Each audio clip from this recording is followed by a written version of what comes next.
For over a century, explorers have mapped every corner of the Earth. Satellites have photographed every inch of land. And yet in 2026, something was found beneath the Sahara that no one was supposed to find. In the spring of 2026, a team of satellite analysts picked up something they couldn't explain. Deep beneath the Erg Chebbi dunes, one of the most inhospitable stretches of the Sahara, thermal imaging revealed massive heat anomalies. Not from volcanic activity, not from underground rivers. The patterns were too regular, too structured, too deliberate. And they weren't alone in noticing. Nomadic tribes who have crossed these sands for generations began reporting something else, entirely rhythmic vibrations rising from the ground during the peak heat of solar noon. Not earthquakes, not wind, something intentional, something alive.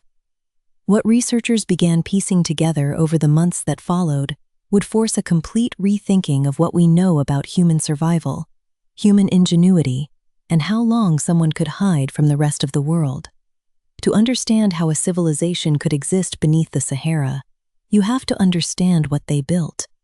Ancient qanat systems, underground aqueducts carved by hand thousands of years ago, have been found reinforced with composite materials that didn't exist before the 20th century. Someone updated them.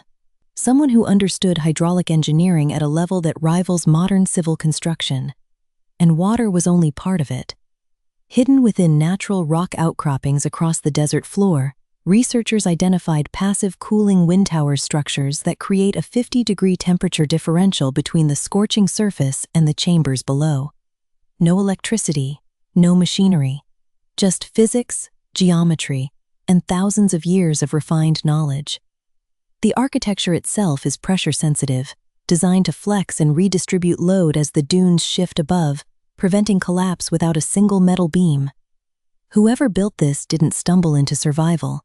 They engineered it. The deeper question was always the same. How do you feed a civilization with no sunlight, no surface contact, and no supply chain from the outside world? The answer, it turns out, is bioluminescence.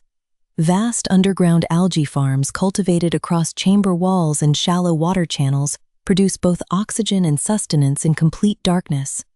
They glow a faint blue-green. They are self-sustaining, and they have been growing for longer than anyone can currently estimate. Movement across the desert happens through a network of transport tunnels that extend for thousands of miles beneath the surface, mapped only partially so far, and only through seismic analysis. No vehicle, no footprint, no trace on the surface. And waste? There is none. Recycling loops so efficient that the system generates no byproduct that can't be reintroduced into the cycle. In a world where surface civilizations are choking on their own waste, whoever lives beneath the Sahara solved that problem centuries ago. The most extraordinary thing about this civilization isn't that they survived, it's that they remained invisible. High-resolution military drones have swept the Sahara for decades. Surveillance satellites have mapped every dune and rock formation to within centimeters, and yet nothing was found until now. The reason is what researchers are calling geological cloaking. Surface entrances are concealed beneath natural formations that match the surrounding terrain at every wavelength visible light, infrared, radar. They are invisible not because they're buried, but because they were designed to look like everything else around them.